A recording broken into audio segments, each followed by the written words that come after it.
এই শুরু হলো আজকের দিন। সকাল কারো হয় সূর্য ওঠার আগে, কারো ঘুম বেলা গড়িয়ে ভাঙলেও দিন কিন্তু বসে থাকে না। সকালেই তাই আপনাদের সাথে নিয়ে শুরু করতে চাই একটি চমৎকার দিন। আমরা মনে করি প্রতিটি দিনই সবচেয়ে সেরা, তাই দিনটি আরো সুন্দর হয়ে উঠুক সবার জন্য।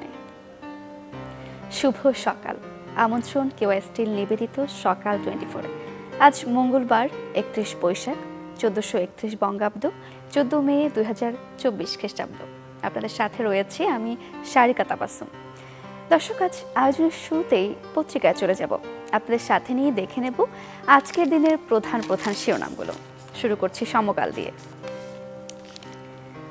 চোখ রাঙাচ্ছে ডেঙ্গু প্রতিরোধে ঠন ঠন, দেশজুড়ে পরিস্থিতি হতে পারে ভয়ঙ্কর। জাতীয় নির্দেশিকা ছাপিয়ে দায় শেষ মন্ত্রণালয়ের। ডেঙ্গু নিয়ন্ত্রণে করণীয় কি জানেন না জনপ্রতিনিধি। মশা এবার নিয়ন্ত্রণে থাকবে বলছেন আতিকুল ইসলাম, মেয়র ডিএনসিসি। দ্রব্যমূল্যের লাগাম টানার নির্দেশ প্রধানমন্ত্রীর। বাজেট নিয়ে অর্থ মন্ত্রণালয়ের সঙ্গে বৈঠক। সামাজিক সুরক্ষার আওতায় ভাতাভোগীর সংখ্যা বাড়ানোর নির্দেশ। খাদ্যপণ্যের মূল্যস্ফীতি ফের 10% ছাড়ালো। প্রায় সব ধরনের পণ্যই দামি শহরের চেয়ে গ্রামে বেশি। রোজা এবার খেজুর, অন্যান্য ফলমূল সহ বেশ কিছু খাদ্যপণ্যের দাম ছিল অস্বাভাবিক বেশি। মৌসুমেও আলু, রসুন, পেঁয়াজ ও আদার দাম নিয়ন্ত্রণে আনা যায়নি। ডিম ও মুগুরির দরও স্বাভাবিকের চেয়ে বেশি ছিল এপ্রিল জুলাই। দর্শক, সমকালে পড়ছিলাম দিনকে দিন যেন লাগামহীনভাবে বেরিয়ে চলেছে নিত্যপণ্যের দাম। ঢাকাতে তো প্রায় সব পণ্যই সাধারণ মানুষের নাগালের বাইরে। আমরা একটু জেলা শহরগুলোর কথাও জানবো। আমরা সমকালে পড়ছিলাম জেলা শহরগুলোতে আরও বেশি দাম পড়ছে নিত্যপণ্যের।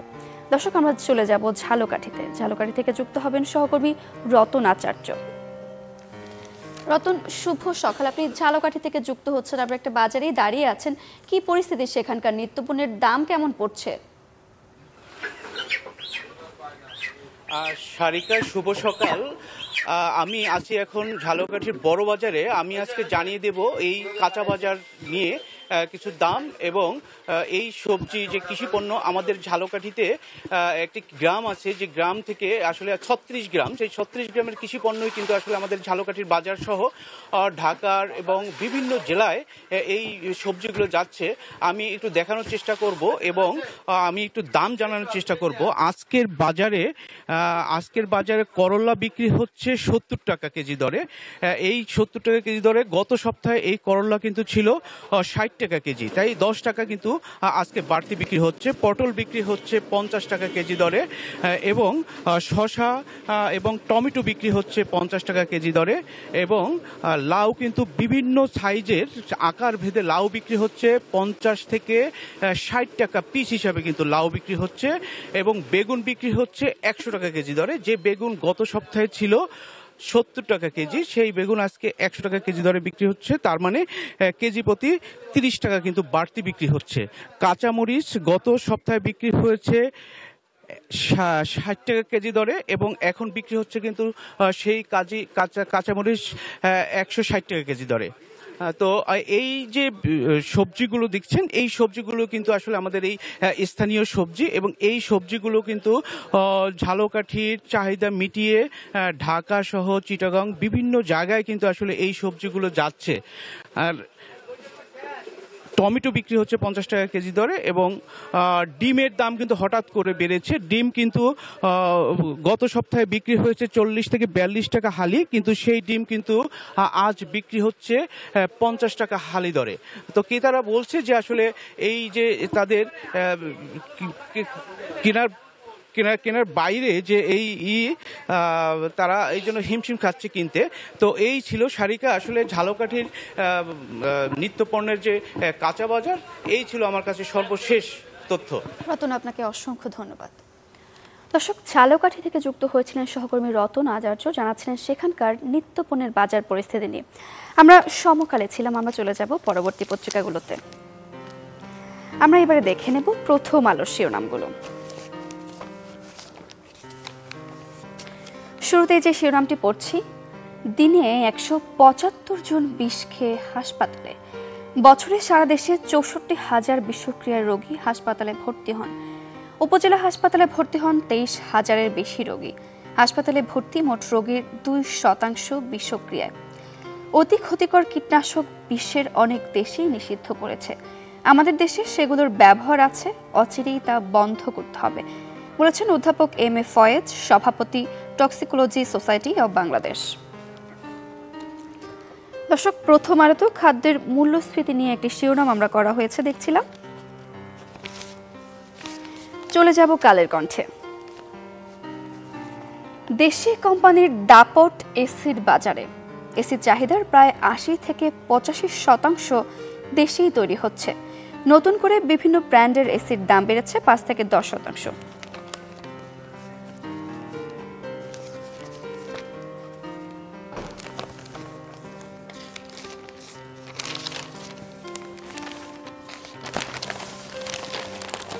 এবার ব্যয় সাশ্রয়ী বাজেট।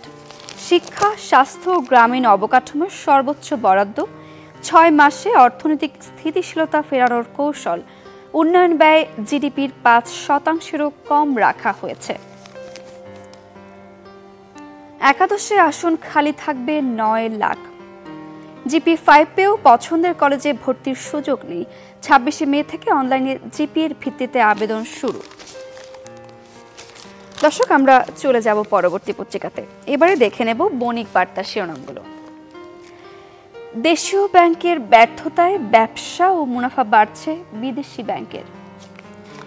উচ্চ খেলাপি ঋণ, ভঙ্গুর মূলধন কাঠামো আর অদক্ষ ব্যবস্থাপনায় ক্রমেই দুর্বল হচ্ছে দেশি ব্যাংকগুলো। মুনাফা কমে যাওয়ার পাশাপাশি ব্যবসাও সংকুচিত হয়ে আসছে দেশের অনেক ব্যাংকের।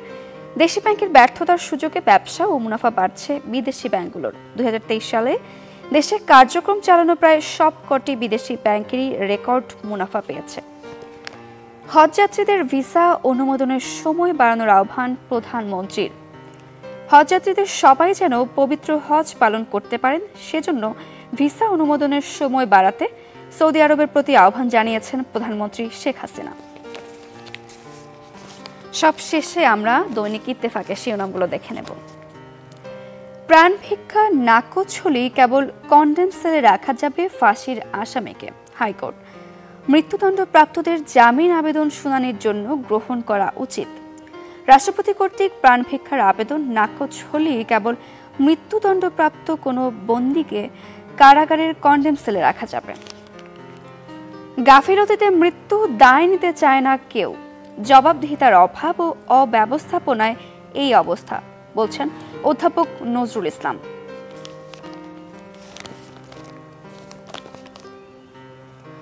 ডলারের দরে অস্থিরতা। খোলা বাজারে কার্যকর হচ্ছে না নতুন দর। রিজার্ভ দাঁড়িয়েছে 18.26 বিলিয়ন ডলার। দর্শক, এই ছিল আজকের দিনের প্রধান শিরোনামগুলো। এবার আমরা চলে যাব আমাদের পরবর্তী আয়োজনে। আমরা জানবো কোরবানির ঈদের যে পশুর বাজার নিয়ে, তাই নিয়ে জানবো।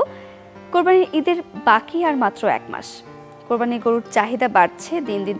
এরই মাঝে বিক্রিও শুরু হয়ে গেছে খামারগুলোতে। গরুর খামারগুলোর পরিস্থিতি জানতে আমরা চলে যাব কুড়িগ্রামে। কুড়িগ্রাম থেকে যুক্ত হবেন সহকর্মী গোলাম মাওলা সিরাজ। সিরাজ, শুভ সকাল। আপনি গরুর খামারি আছেন, সামনেই কোরবানির ঈদ। খামারিদের প্রস্তুতি কেমন দেখছেন এবং কেনাবেচা তো শুরু হয়ে গিয়েছে, দাম কেমন পড়ছে এবারে? শারিকা, শুভ সকাল। 1 মাস পরেই হচ্ছে যে কোরবানির ঈদ, আর এই ঈদ ঘিরে সবচেয়ে যে জিনিসটির কদর বাড়ে সেটি হচ্ছে কোরবানির পশু। সেই পশু যারা পালন করে, বিশেষ করে খামারিরা, তাদের কিন্তু ব্যস্ততা বেড়ে গেছে। একদম শেষ মুহূর্তের প্রস্তুতি নিচ্ছেন যারা, তারা ইতোমধ্যে কিন্তু হাট বাজার গুলোতে কোরবানির পশু বেচে কেনা শুরু হয়ে গেছে। তবে খামারগুলো থেকে এখন পর্যন্ত সেই পশু কিন্তু বের হয়নি। আমি আছি একটা খামারি, নাগেশ্বরীর আরশি অ্যাগ্রো ফার্ম। এখানে যেটা হচ্ছে যে আমি এসে দেখেছি যে এখানকার সকাল থেকেই কিন্তু খামারে যারা কাজে নিযুক্ত রয়েছেন তারা কিন্তু কাজ করছেন, খামার পরিচ্ছন্নতার কাজ করছেন। তো এবারে কিন্তু আমাদের কুড়িগ্রাম জেলা পশু জেলা প্রাণী সম্পদ অধিদপ্তর যেটা আমাদেরকে জানিয়েছে যে এবারে কিন্তু এই জেলায় কোরবানির পশুর চাহিদা রয়েছে 2,16,000-এরও বেশি। তার বিপরীতে কিন্তু জেলায় প্রায় 2,79,000 পশু কিন্তু প্রস্তুত রয়েছে। এর মধ্যে হচ্ছে 1,13,000ই হচ্ছে গরু এবং 1,64,000 ছাগল ভেড়া সহ অন্যান্য পশু কিন্তু প্রস্তুত হচ্ছে এবারে কোরবানির জন্য। তো যেহেতু টানা যে পশু খাদ্য সহ অন্যান্য সরঞ্জামাদির যেহেতু মূল্যবৃদ্ধি, সেই জায়গাটায় খামারিরা এবারে কি ভাবছেন তাদের পশু নিয়ে। আমার সঙ্গে আছেন যে আরুষি অ্যাগ্রো ফার্মের যিনি স্বত্বাধিকারী হারিসুল বাড়ি রনি, আমি একটু ওনার সঙ্গেই কথা বলতে চাই। এবারে আপনার কতটা গরু প্রস্তুত রয়েছে এবং সবকিছু মিলে যে খাদ্যের দাম বা এবার কোরবানির পশুর দাম কেমন হতে পারে, কি ভাবছেন সবকিছু নিয়ে? ধন্যবাদ আপনাকে। আসলে গতবার তো আমাদের খামারিরা অনেক লসে ছিল এবং অনেক লস মানে চালান অর্ধেক হয়ে গেছিল সবার। এই কারণে এবার গতবার ছিল আমার প্রায় 80টার মতো, এবার অর্ধেকে আমি নিয়ে আসছি। ওটা 40 মতো আমি মোটামুটি বড় আকারের গরু এবার আমি বাজারজাত করব। আমরা আসলে প্রতিকূলতার মধ্যে আছি। খাদ্যের যে দাম, খাদ্যের যে সংকট, আমাদের পাশের দেশে যে অবস্থা, আমাদের যে ভুট্টা ভুসি আমাদের ওখানে হলো 20 টাকা কেজি, আমাদের কিন্তু 60 টাকা কেজি, 65 টাকা কেজি।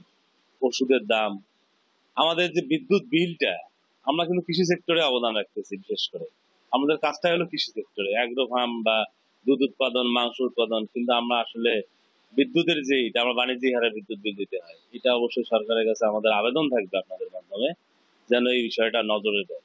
এবারে কোরবানিতে পশুর দাম কেমন হবে কি? এবার পশু অনেক সংকট আছে। এবার পশু আমি আসলে আমাদের এই অ্যাগ্রো ফার্মের গরু আমি এখান থেকে ঢাকা নিয়ে যাই, তো টোটাল বাংলাদেশ মিলে এবার পশু অনেক উৎপাদন অনেক কম, কারণ অনেক খামারি তাদের ব্যবসা বাদে দিয়ে দিয়েছে, আর যারা আছে তারা হয়তো বা অর্ধেকে নিয়ে আসছে। এই জন্য পশুর একটা ব্যাপক চাহিদা আছে এবং দামও এবার বেশি যাবে আমার যেটা মনে হয়। জি, ধন্যবাদ আপনাকে। যে সারিকা, আপনি শুনছিলেন যে এবারে কিন্তু খামারদের একটা চ্যালেঞ্জ, কারণ এর মাঝে এই যে গত 1 থেকে 1.5 মাস যে একটা আসলে তাপপ্রবাহ ছিল, সেই জায়গাটায় এই গরুগুলো কিন্তু আমরা এখানে এসে যেটা জেনেছি যে প্রাকৃতিক বৃষ্টি দিয়ে কিন্তু এই গরুগুলোকে এখানে রাখা হয়েছিল। সবকিছু মিলে যে একটা গরমে গেছে, এই গরমের জন্য বাড়তি যত্ন নিতে হয়েছে পশুদের, যেটা এখনো নিতে হচ্ছে। সবকিছু মিলে প্রাণী সম্পদের তথ্য যেটা বলছে যে জেলায় যে পশুর প্রয়োজন 2,16,000, তো সেখান থেকে কিন্তু এই এখানকার পশুর চাহিদা মিটিয়ে কিন্তু প্রায় 64,000-এরও বেশি পশু কিন্তু বাইরে বিক্রি করতে পারবে এখানকার খামারিরা। এবং একেবারে অনেকে কিন্তু রয়েছেন যে তারা ব্যক্তি পর্যায়েও বাড়িতে 1টা 2টা থেকে 10টা পর্যন্ত গরু পালন করছেন। বিশেষ করে যেহেতু এই 4 শতাধিক চর বলা হয় কুড়িগ্রামে, এই চরাঞ্চলের যেসব মানুষ রয়েছেন তারা কিন্তু বাড়িতে নিজেদের জন্য হলেও বা 2-1টা বিক্রি করবার জন্য হলেও কিন্তু গরু পালন করছে, ছাগল ভেড়া এসব পালন করছে। সবকিছু মিলে জেলায় উদ্বৃত্ত আছে পশু। কিন্তু আরেকটা কিন্তু শঙ্কা রয়েছে, প্রতি বছর কিন্তু এই সীমান্ত গলিয়ে ভারতের গরু প্রবেশ করে। এবারও কিন্তু খামারিরা বলছে যদি এই ভারতীয় গরু প্রবেশ না করে, একই সাথে যদি দামটা তারা ভালো পায়, তাহলে হয়তো বাড়তি যে খরচ সেটা তারা পুষিয়ে দিতে পারবে। সারিকা, এই ছিল আমার কাছে খামারিদের নিয়ে সর্বশেষ অবস্থা আর কি। সিরাজ, ধন্যবাদ আপনাকে। দর্শক, ত্যাগের উৎসব ঈদুল আজহাকে সামনে রেখে কোরবানিযোগ্য যে গরুর প্রস্তুতি চলছে খামারিদের মাঝে, আমরা তাই নিয়ে জানছিলাম। এবারে কেওয়াই স্টিল নিবেদিত সকাল 24-এর সময় হলো ছোট্ট একটা বিরতির। ফিরছি আরও আয়োজন নিয়ে, আমাদের সঙ্গেই থাকুন।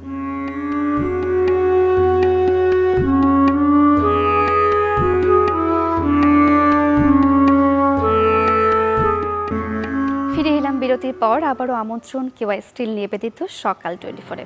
দর্শক, আয়োজনের এই পর্যায়ে জন্মদিনের শুভেচ্ছা জানিয়ে আসবো তাদেরকে যাদের আজ 14 মে এই দিনটিতে জন্মদিন। আপনাদেরকে জানাই সকাল 24-এর পক্ষ থেকে অনেক অনেক শুভেচ্ছা। এবারে আমরা জানবো আপনাদের পাশাপাশি আজকের এই দিনটিতে কোন কোন বিখ্যাত ব্যক্তি জন্ম নিয়েছেন। তাদের শুভেচ্ছা জানিয়ে আমরা জেনে আসবো তাদের কয়েকটি বিশেষ বিশেষ কাজ নিয়েও। 1771 সালের এই দিনে জন্মগ্রহণ করেন সমাজ সংস্কারক ও সমবায় আন্দোলনের অন্যতম পথিকৃৎ রবার্ট ওয়েন। তিনি ট্রেড ইউনিয়ন আন্দোলনের অন্যতম প্রধান নায়ক। রবার্ট ওয়েন 8 ঘন্টা কাজের দাবি পূরণের স্লোগান ঠিক করেন। 8 ঘন্টা কাজ, 8 ঘন্টা বিনোদন এবং 8 ঘন্টা বিশ্রাম। 1923 সালের এই দিনে জন্মগ্রহণ করেন ভারতীয় চলচ্চিত্র পরিচালক, চিত্রনাট্যকার ও লেখক মৃণাল সেন। 1955 সালে তার প্রথম পরিচালিত ছবি রাত ভোর মুক্তি পায়। দ্বিতীয় ছবি নীল আকাশের নিচে তাকে স্থানীয় পরিচিতি এনে দেয়।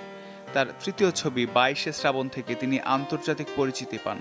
তার খারিজ সিনেমার জন্য 1983 সালে কান আন্তর্জাতিক চলচ্চিত্র উৎসবে বিশেষ জুরি পুরস্কার পেয়েছিলেন। 1944 সালের এই দিনে জন্মগ্রহণ করেন মার্কিন চলচ্চিত্র পরিচালক ও প্রযোজক জর্জ লুকাস। 1977 খ্রিস্টাব্দে লুকাস নির্মাণ করেন তখনকার দিনের সবচেয়ে ব্যবসা সফল চলচ্চিত্র Star Wars the New Hope. এই চলচ্চিত্র ও তার সিকুয়েল এম্পায়ার স্ট্রাইকস ব্যাক ও রিটার্ন অফ দি জেডাই চলচ্চিত্রের ইতিহাসের সবচেয়ে ব্যবসা সফল চলচ্চিত্র সিরিজ। লুকাস তার নিজস্ব প্রযোজনা সংস্থা লুকাস ফিল্মস গঠন করেন। 1969 সালের এই দিনে জন্মগ্রহণ করেন অস্ট্রেলীয় অভিনেত্রী ও নাট্য নির্দেশক কেট ব্লানচেট। তিনি অভিনয়ের জন্য দুবার screen actors guild, golden globe, BAFTA পুরস্কার এবং দুবার একাডেমি পুরস্কার পান। সেই সাথে তিনি 64তম ভেনিস আন্তর্জাতিক চলচ্চিত্র উৎসবে ভলপি কাপ খেতাবে ভূষিত হয়েছিলেন। 1984 সালের এই দিনে জন্মগ্রহণ করেন মার্কিন কম্পিউটার প্রোগ্রামার ও সফটওয়্যার ডেভেলপার মার্ক জাকারবার্গ। তিনি জনপ্রিয় সামাজিক যোগাযোগ মাধ্যম ফেসবুকের প্রতিষ্ঠাতা হিসেবে 2007 সালে মাত্র 23 বছর বয়সে বিশ্বের সর্বকনিষ্ঠ বিলিয়নিয়ার হন। ফোর্বসের সবচেয়ে ধনী 20 ব্যক্তির তালিকায় 40 বছরের কম বয়সী তিনিই একমাত্র ব্যক্তি। দর্শক, এবার একটু আবহাওয়া বার্তাটি জেনে নিলে কেমন হয়। চলুন তবে দেরি না করে জেনে আসি আজ দেশ জুড়ে কেমন আবহাওয়া পরিস্থিতি বিরাজ করবে সেই পূর্বাভাসগুলো। সেই সাথে গেল 24 ঘন্টার তাপমাত্রার রেকর্ডও আমরা জানব। ঢাকায় সর্বোচ্চ তাপমাত্রা ছিল 34 ডিগ্রি সেলসিয়াস এবং সর্বনিম্ন তাপমাত্রা ছিল 25.2 ডিগ্রি সেলসিয়াস। রাজশাহীতে সর্বোচ্চ তাপমাত্রা ছিল 36.5 ডিগ্রি এবং সর্বনিম্ন তাপমাত্রা ছিল 24.4 ডিগ্রি সেলসিয়াস। রংপুর বিভাগের সর্বোচ্চ তাপমাত্রা ছিল 34.5 ডিগ্রি এবং সর্বনিম্ন তাপমাত্রা ছিল 24.4 ডিগ্রি সেলসিয়াস। ময়মনসিংহে সর্বোচ্চ তাপমাত্রা ছিল 35.3 ডিগ্রি এবং সর্বনিম্ন তাপমাত্রা ছিল 24.6 ডিগ্রি সেলসিয়াস। সিলেটে সর্বোচ্চ তাপমাত্রা ছিল 35.2 ডিগ্রি সেলসিয়াস এবং সর্বনিম্ন তাপমাত্রা ছিল 24.5 ডিগ্রি সেলসিয়াস। চট্টগ্রামের সর্বোচ্চ তাপমাত্রা 35 ডিগ্রি সেলসিয়াস এবং সর্বনিম্ন তাপমাত্রা ছিল 26.6 ডিগ্রি সেলসিয়াস। খুলনা বিভাগে সর্বোচ্চ তাপমাত্রা ছিল 35.2 ডিগ্রি সেলসিয়াস এবং সর্বনিম্ন 25.2 ডিগ্রি সেলসিয়াস। বরিশালে সর্বোচ্চ তাপমাত্রা ছিল 34.2 ডিগ্রি সেলসিয়াস এবং সর্বনিম্ন তাপমাত্রা ছিল 23.2 ডিগ্রি সেলসিয়াস। দেশের সর্বনিম্ন তাপমাত্রা রেকর্ড করা হয় তেঁতুলিয়ায় 21.2 ডিগ্রি সেলসিয়াস এবং সর্বোচ্চ তাপমাত্রা ঈশ্বরদীতে 37 ডিগ্রি সেলসিয়াস। আজ রংপুর, ময়মনসিংহ ও সিলেটের অনেক জায়গায় অস্থায়ীভাবে দমকা, ঝোড়ো হাওয়া সহ বৃষ্টি অথবা বজ্রসহ বৃষ্টি হতে পারে।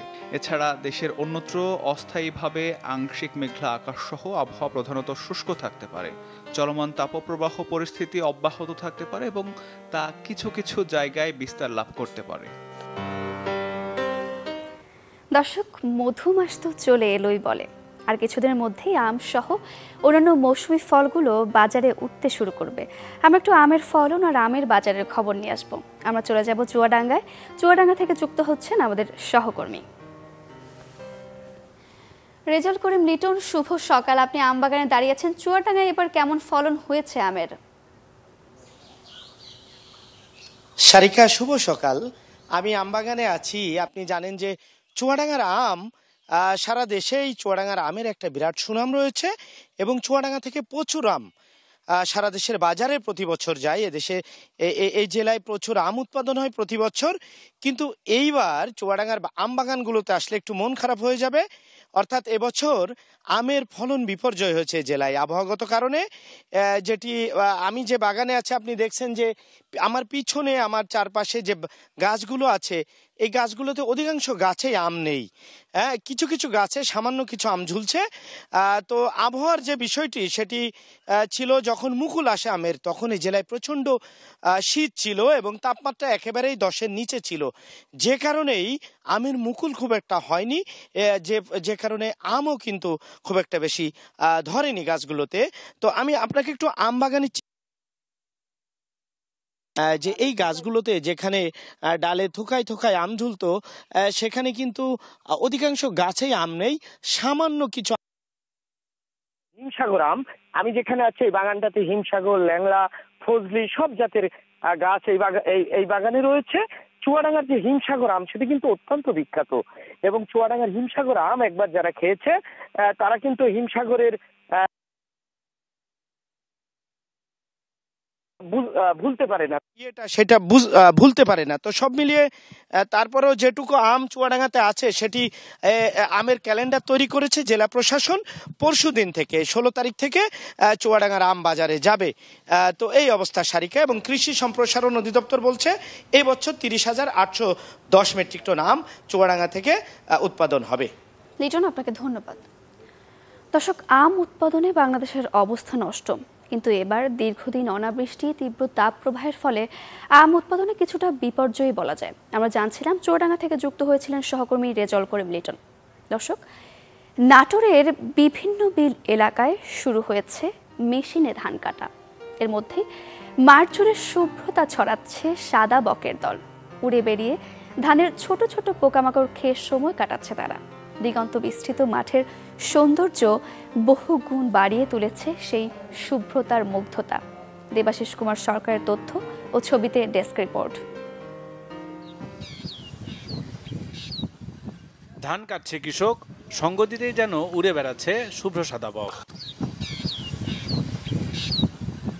বকের সাথে কৃষকের এই মিতালি চোখে পড়ে নাটোরের বিভিন্ন বিলে আর ধান ফসলের মাঠে। চাষিরা ধান কাটার সময় নিশ্চিন্তে খাবার সংগ্রহে ব্যস্ত বকের দল। সকাল থেকে বিকাল পর্যন্ত মাঠে বক দেখা গেলেও সন্ধ্যায় নিরে ফেরে। কৃষকরা বলছেন, বিভিন্ন সময় ক্ষেতের পোকামাকড় খেয়ে তাদের উপকার করে এই পাখি। পাখিগুনা এত সুন্দর লাগে, যখন কেজবেজ করে শালিক পাখিগুনা, বাউই পাখিগুনা, ঘুঘু পাখিগুনা ডাকলে খুব ভালো লাগে। আগে এত পাখি ছিল না, কিন্তু এখন বর্তমানে পাখি মারা হয় না, এই কারণে পাখিটাও বেশি হয়েছে। এতে আমাদের জনগণের জন্য অনেক সুযোগ সুবিধা আমরা পাচ্ছি, যারা ধানের আবাদ বনাত করে। ক্ষতিকারক পোকাগুলো খেয়ে ফেলে এবং আপনি দেখবেন যে কৃষি বিভাগ থেকে মালচিং পদ্ধতিতে ধানের জমি বা অন্যান্য জমির মধ্যে খোঁচা পুঁতে দেয়, যেখানে পাখি বসে পোকা খায়। শুধু তাই নয়, এটা আপনার পরাগায়ন ঘটিয়ে দেয় পাখি। পাশাপাশি বক পাখি ভারসাম্য রক্ষা করছে প্রকৃতির, তাই পাখির শিকার বন্ধে এগিয়ে আসার আহ্বান পরিবেশবিদদের।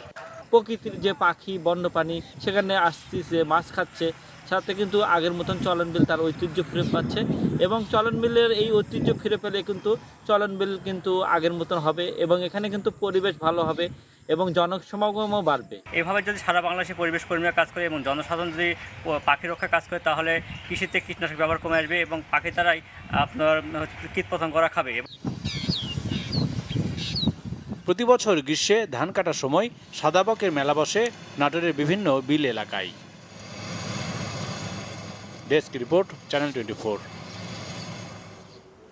দর্শক, এই ছিল কেওয়াই স্টিল নিবেদিত সকাল 24 আজকের আয়োজনে। দেখা হবে নতুন দিনে নতুন সব তথ্য আর আয়োজন নিয়ে। সেই পর্যন্ত ভালো থাকুন, চ্যানেল 24 এর সাথেই থাকুন। সবাইকে শুভ সকাল।